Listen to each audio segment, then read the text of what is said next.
Hello everyone, it's Kat and I'm back today with makeup on, so I thought I'd film another video. I'm actually currently doing a foundation wear test, which is why I'm looking all schmick.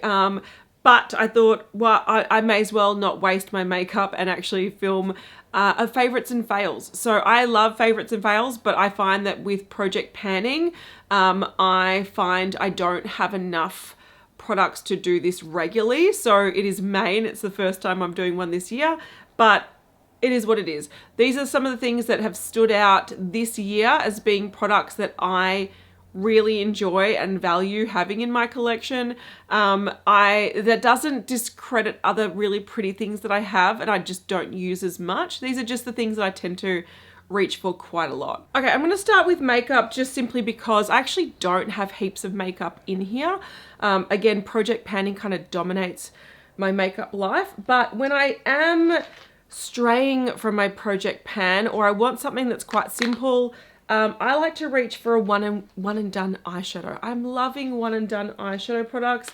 They're so handy, and I have sort of expanded a couple recently and I thought I'll just talk about them. So one that I've had in my stash for a while but I've sort of been ignoring is my little Hourglass. This is the Scattered Light Glitter Eyeshadow in Ray.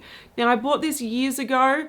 I really wanted to see what all the fuss was about and it's very pretty. Now whenever I wear this by itself, do I have a brush to show you? No, I'll go get one. Just for reference, this is Hourglass Ray all over the lid, so you can see it's got a bit of a brown, it's got a bit of a shimmer. It's very pretty and it's just a one and done eyeshadow that I sort of pack on the lid and then blend out with a fluffy brush and it's beautiful. Okay, so I've got a dirty fluffy brush, just ignore that. And if I just buff this on, you can see it gives a bit of a base color, gives a bit of a beautiful twinkle. It really elevates the eye. You can apply it with your finger for more of a bold effect. Hang on, I didn't get too much there. So you can build it up if you wanted to, but I just really think this is such a pretty sort of wash of color and a bit of twinkle, and it's just so easy. Especially it's great if you're traveling because it's in the little pot, it's got the little stopper so it's not going to break. I've got some indie eyeshadows that sort of give a similar effect, but I'm kind of worried about them breaking, so this one I really like. So I recently went back and bought another shade. This is the shade Reflect, so it is lighter, less brown, but it gives you that sort of beautiful shimmer. Let me just show you. It's hard to sort of, there we go. So it gives you that sort of lighter shimmer. So if I want something just more less sculpted, I suppose, that one is pretty. I think I still like Ray the most, but they're both very pretty sort of twinkly, just one and done eyeshadow options. Thanks to sort of testing viral products, I discovered the Moon Dust eyeshadow from Urban Decay. So this is in Space Cowboy. You know, if you have never seen it, you've been living under a rock. I will list all the products that I talk about in this video in the description box and link any reviews that I've done. I did do a dedicated review on this and I really love it. So for a similar reason to why I like Ray, it has this sort of almost warm caramel base color and then this beautiful sort of champagne or almost like iridescent clear kind of sparkle to it. So it's less sort of dense sparkle as the Hourglass ones, but it's so beautiful. And I have been going away for work here and there and I bring this with me all the time because it's just like a one and done super easy eyeshadow. It's gorgeous. I will swatch this. Now because I did love that so much, I saw that the Mecca website restocked a bunch. I saw that a few people were concerned that Mecca were pulling these from their website because they weren't in stock. Well, they've been restocked, so I wouldn't be concerned about Urban Decay leaving Australia.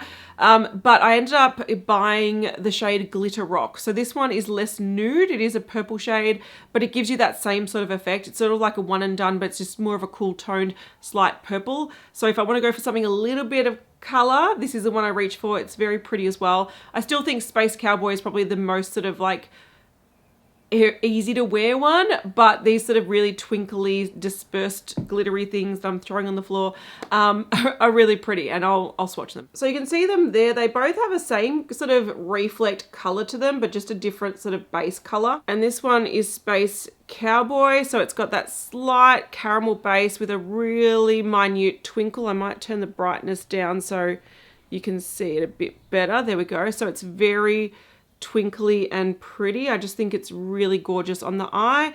And then this is Glitter Rock, which has a much cooler effect to it. A little bit more smoky, but it also has that beautiful twinkle. So this is more nude. This is a little bit smokier, but they're both very pretty and I've been enjoying them both. When I want to play around with a bit more sort of like a palette, one that I have been reaching for a lot is this one by NARS. Now this was limited edition. It's been discontinued. I got it in Mecca sale, so I think it was from last year. But I think it's really pretty. So it's the Summer Unrated palette. And it's got a lot of sort of warm and rosy tones, which I don't normally go for, but we're in autumn at the moment and I find these tones are really pretty. So there's not one shade like, oh, I love this shade. This shade reminds me a lot of the shade that I panned in my Too Faced Born This Way something palette earlier this year. Or was it last year? Whatever, maybe it was last year. But it's this purpley sort of beautiful shade with this gold sort of shimmer to it. It's so stunning. Like, I love it. So that's probably my like favorite lid shade, but I just mix and match a few, and I've got a few on today, and it just gives a slightly more rosy, slightly more sort of browny burgundy effect, which I think is really pretty in the cooler months. So I have been reaching for this quite a lot. There's also quite a lot of variety in textures. Like there's some that are satin, there's some that are like glittery. So that is a palette that I didn't really think, I mainly bought it because it was half price and I thought I like NARS quality, but I surprisingly have been reaching for that a lot when I am doing something a little bit more dramatic on the eyes like I'm doing today. Okay, something I need to talk about, and I feel so bad that I have not put up a review on these. Now I want to give a bit of a backstory. So these are my Morphe Light Form Extended Hydration Foundations. These released earlier this year. I picked up samples and I was like, I'm going to do a review on the samples.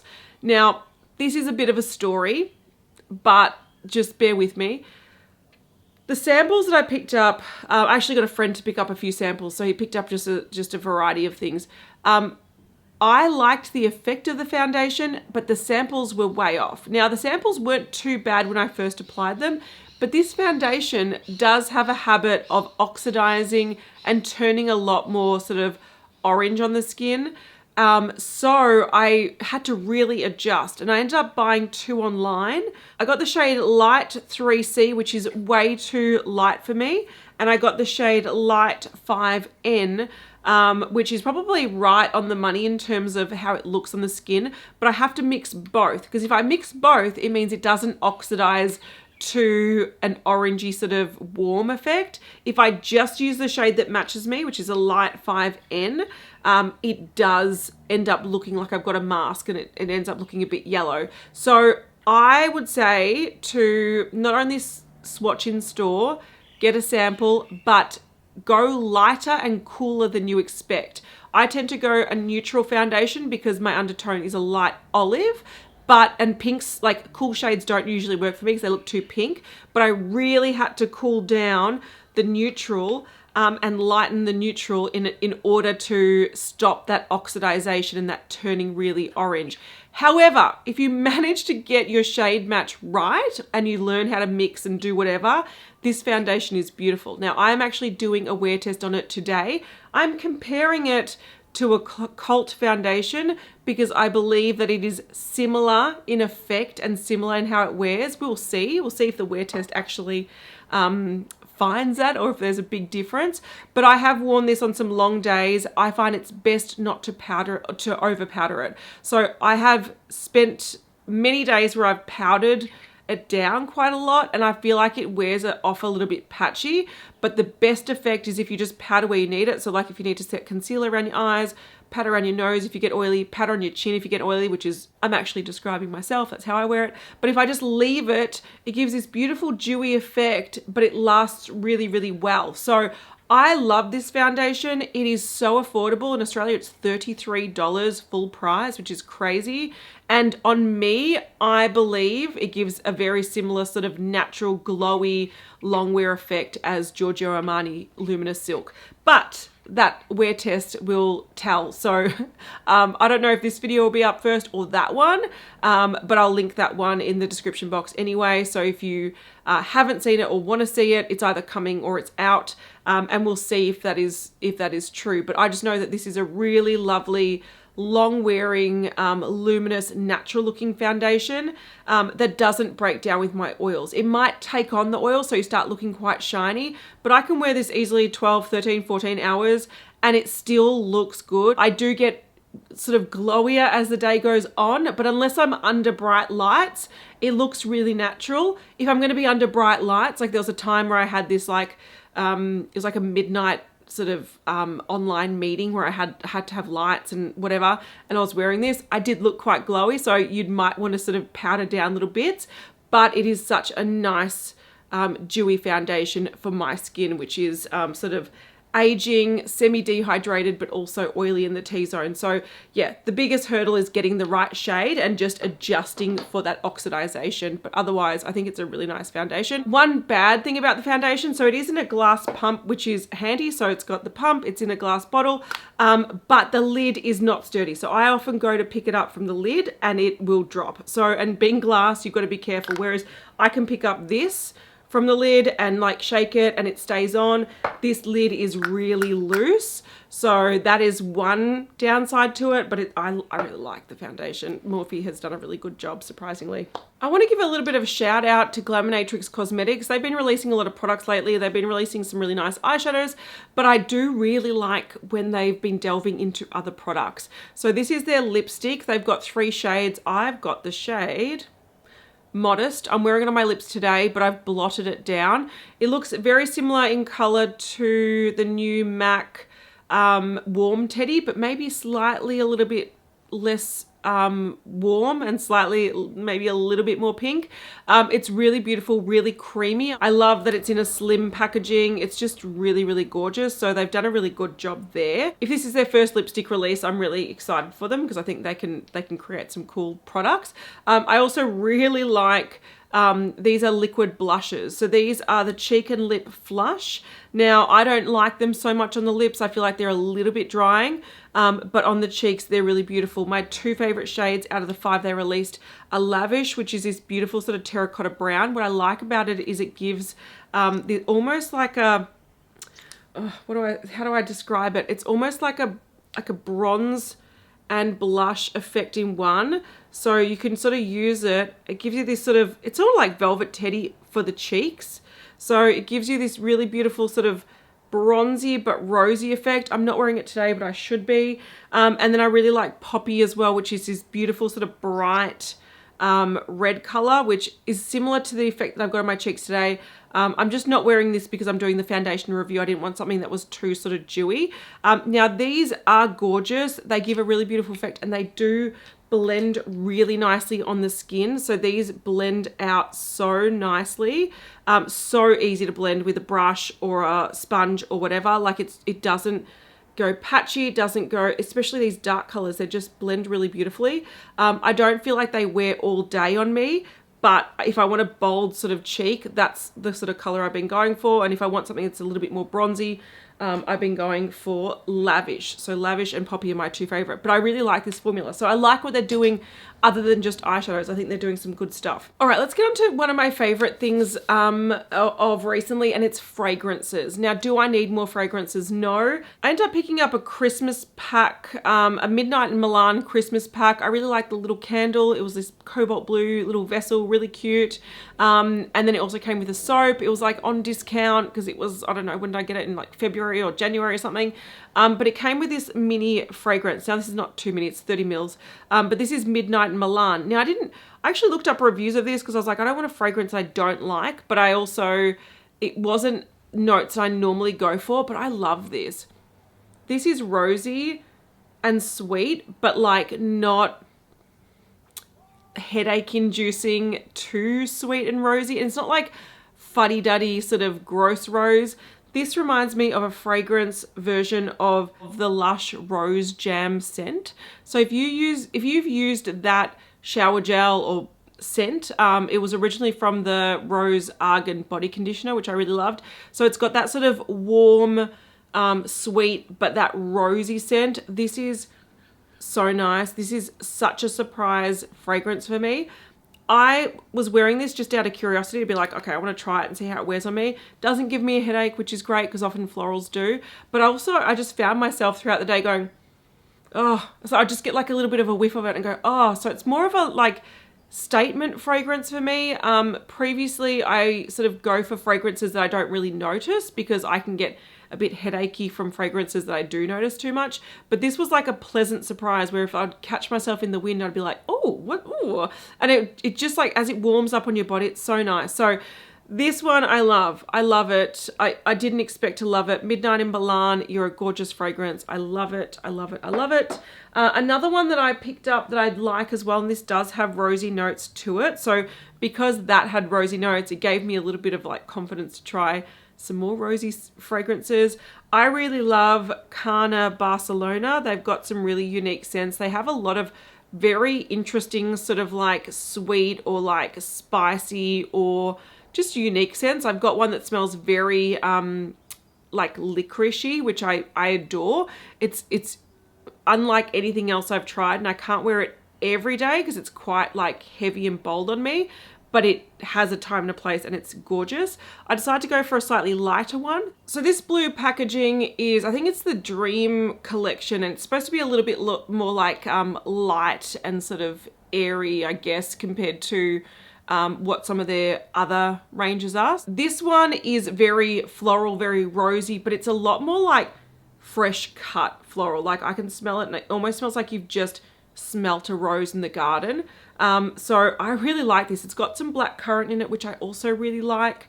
I think if blackcurrant, if it's balanced really nicely, can add this beautiful sweetness. So this is more of a fresh rose that I can wear every day. And then when I'm going out or it's like evening and I want to feel a bit more moody, I go for this one. So I don't know why I've been hitting up the rose, but I have. I still really, really love my citrus scents. I love them, but this is sort of just a weird sort of path that I've gone down. And I actually went to check out a different one in this range. I think it's called Lucomori, and it's got like bergamot, lemongrass, grapefruit, berries, blackberries, da da da da, and it just sounded like it was something that I would have liked a lot more, but for some reason it didn't sit very well on me, whereas this one did. So I ended up picking up this one and it's gorgeous. I love it. So I've been smelling like roses lately. While we're on the topic of scents, something that I really love and I want to like shout the rooftops about, but I can't, unfortunately.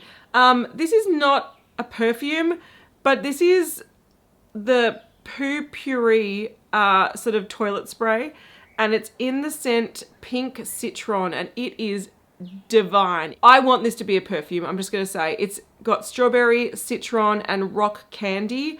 It smells so nice. It's like strawberry, lemony, like fairy floss, cotton candy kind of thing. It is just so nice, and I just sprayed in my bathroom because I like it. When I don't need to spray it, I spray it anyway because it is divine. So if you like really sweet, sort of strawberry citrus, really sweet, but like you want to eat it, golly gee whiz, this is such a nice toilet spray. But yeah, who am I going to recommend that to? You. That's who I'm going to recommend it to. I got mine off Adore Beauty. Couple of skincare products I want to talk about. Firstly, when I hit up that sale at Priceline and got like $10 cleansers from predominantly La Roche-Posay, I do not, even though I broke my no-buy, which mind you has gone out the window at the moment, I'm hoping to bring it back maybe in June. I might do an update in June and talk about like just look, it's been my birthday, it's been my kid's birthday, we've had parties, we've had things, we've upgraded their bed to a bunk, like we've just been spending a lot of money, so it's very hard to be like, oh, I'm going to just, yeah, I will reset I think in June. But anyway, it's totally worth breaking my no-buy to get those La Roche-Posay cleansers for $10 because they were fantastic. I haven't opened many yet, but I have been using my micellar water from them. I love this micellar water. Like their packaging now, it's bigger than it used to be. It's got this nice squeezy packaging. I just love that you can get a plain one and then an Effaclar one. The Effaclar range, the scent of it just makes me happy because I really Love their skincare. It's like nostalgic to me. It's like I started using it when I had like breakouts, and it just made things so much easier and made my skin so much better that I've got such this positive sort of regard for this scent. Anyway, I love this. I use this sort of in the morning just on a reusable sort of cotton round. I just sort of use it to like remove anything that I've got on my face from the night before, and it just is not stripping, not drying, doesn't sting my eyes. It's just so pleasant to use. I feel like it's so refreshing. I love it. I love it. I love it. I love it. I love it. I love it. I love it. It's so good. Such a good micellar water. I also want to talk about a brand that someone in the comments recommended to me, and I've picked up a couple of things, 2 things I'm going to be talking about. Eucerin. Is it Eucerin? This is the Anti-Wrinkle face cream. I picked this up from iHerb. Now, my partner likes to order supplements and stuff on iHerb. And whenever he does, to reach free shipping, I'm like, oh, I'll just chuck in a moisturizer or something.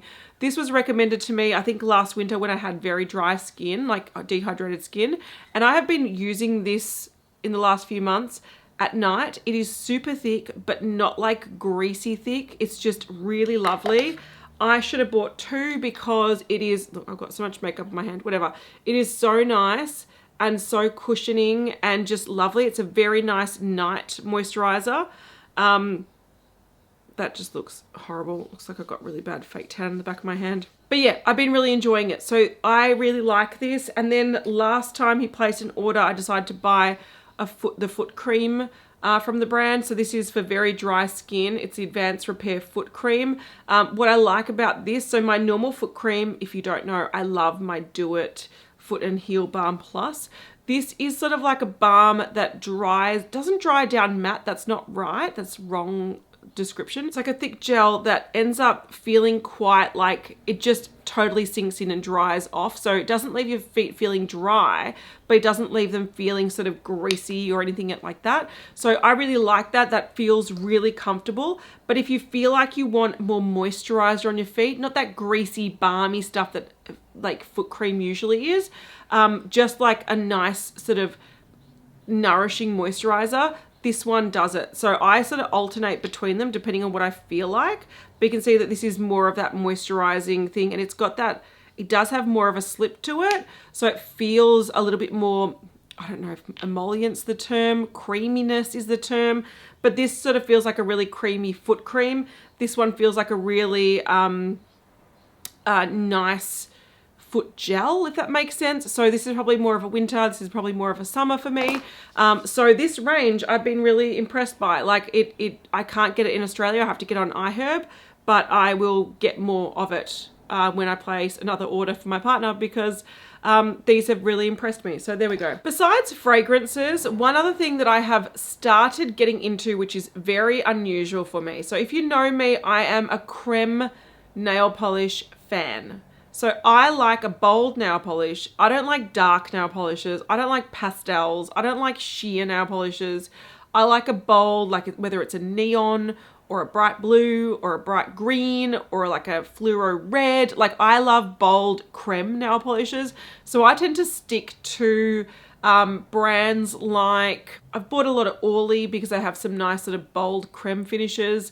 I did buy a couple from Cirque Colors last year because they've got a really beautiful blue and a really beautiful creme purple, which is like a neon purple. Lately I have been, I don't know what's switched in my head, but I have been wanting to play with shiny nail polishes and glitter. I'm sure there's people in the audience that love nail polishes and they're like, finally Kat, come to the glitter side. So I placed an order for Cirque Colors a little while ago, and it only recently arrived. So this is not like long-standing favorites, but it's just like a trend that's sort of happening in my life at the moment, that I'm sort of really going for these sort of shiny nail polishes. So I still like the bold colors. So I bought a few, but these are 2 that I have been wearing quite a lot. So this one here, which is Rem, is the one that I've got on my nails today. So it's this beautiful blue with this almost like tealy green shimmer to it. And then the one I've got on my toes is Heart of Glass, which is again this sort of cobalt blue base, but this purple shimmer to it, and then like micro holographic glitters in it. So I have been playing with some sparkly nail polishes. I've also been playing, I mainly ordered from Cirque Colors because I know they've got some really cool magnetics. So I've also been playing with some magnetics, shake them up. I've got some cool ones like this one here, which is Mood Ring. I've got Paradox as well. I've got a whole bunch of them that I ordered. And I have been playing with the magnets. The problem with magnetic nail polishes is you actually have to sort of have the magnet over it while it's sort of drying, so they take a lot longer to do. But there's some really cool effects. So I've been playing around with different textures, which is very unlike me. The next nail polish I have on my wish list that I'm potentially buying is Mooncat House of Hades, because that's a vibrant cobalt sparkly one. So anyway, I'm starting to get into fun nail polishes. I don't know how long this trend's going to last, but I almost feel like as soon as I hit 38, I'm like, you know what?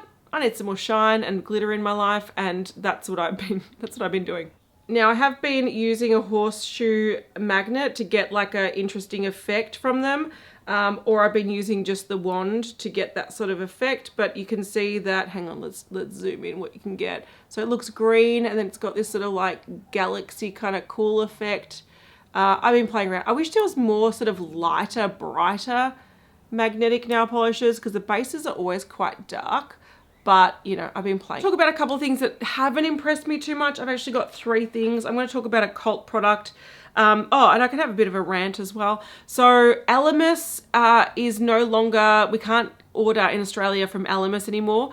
Mecca has exclusive rights, which is really annoying. So Mecca has sold Elemis, which is a UK-based skincare brand.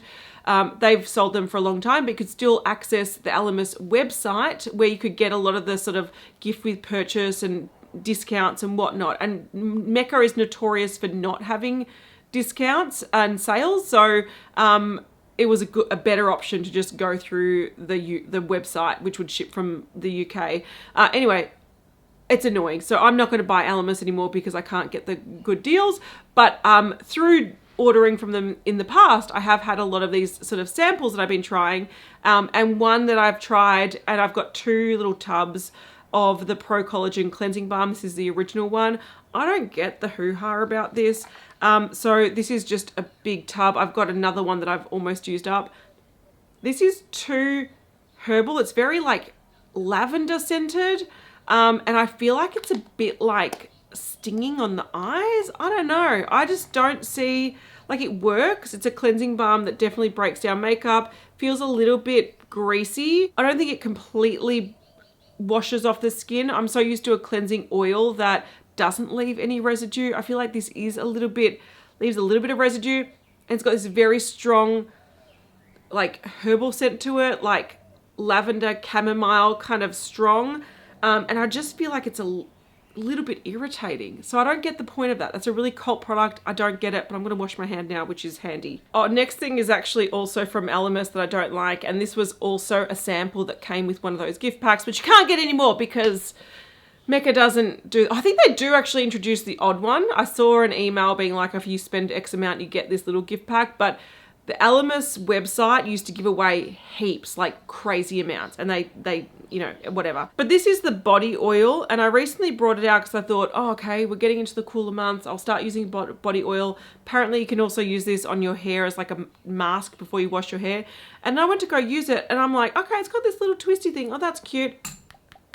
And I'm like, what's happening? What's happening? I realized it's a coconut oil base, so it is solid most of the time. Now, just to let you know, where I currently am, it is 20 degrees. So it's mild, but it's not cold. This is solid at 20 degrees Celsius. Now, in my house, I've got a tub of coconut oil. I think it's only a liquid on like 30 degree plus days, maybe 35 degree plus days. So to use this, you actually have to get like a cup of really hot water, sit it in there, let it sort of melt, and then use it. And to be fair, I don't want to do that every time I go to use this. You can also bring it in the shower with you and hope, like, hold it while you're washing yourself and hope that it warms up a little bit and you can pour a little bit out. But also coconut oil is like it blocks my pores. So I don't like this. I'm going to use it just on my legs because that's probably the easiest way to just use it up. But I'm tempted just to throw it out because I'm like, it is a solid block of coconut oil. What am I supposed to do with this? So that is just not a very well, especially it's a UK brand. Like they are never going to reach temperatures where this is going to be an actual oil. And I think if you are going to have it as a solid, put it in a tub so at least you can sort of grab a little bit of it, warm it in your hands, put it on you, not in this thing where it requires to get through this little hole and then it's completely sealed. Like that is punched on. You can't get the lid off.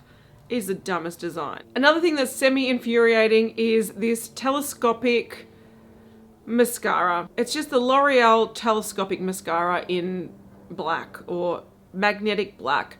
I had heard so many good things about this, so when I saw a sale, I think it was the end of last year, I picked it up. I started using this and this is not good. Please tell me it gets better, because whenever I use this, it gives me these like clumped up but like stubby, and like I might try to take footage and insert it like tomorrow or something, but this gives you this effect where it will make your lashes almost look spiky and then stuck together at the base, but like spiky, and I don't know, you want that sort of long fluttery effect, whereas this is like spiky stuck together things, and it's also not very bold, so for some reason it's like sticking your lashes together but not, I don't know. I don't get it. Can someone tell me if this gets better with like use or as it's drying up? Because if it is, I will persist with it.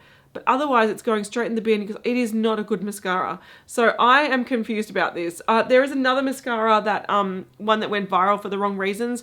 I've got that in my project pan. That was really gluggy and really heavy when I first started using it. And then about a month in, it dried up a bit and it's really easy to use. Let me know if that happens with this, because I don't like it. I was editing this video and realized I forgot to do a conclusion. So let me know what your favorite products or your least favorite products of the year have been so far. Thank you so much for watching, and a big thank you to my members for supporting my channel. I'll see you all in the next one. Mwah!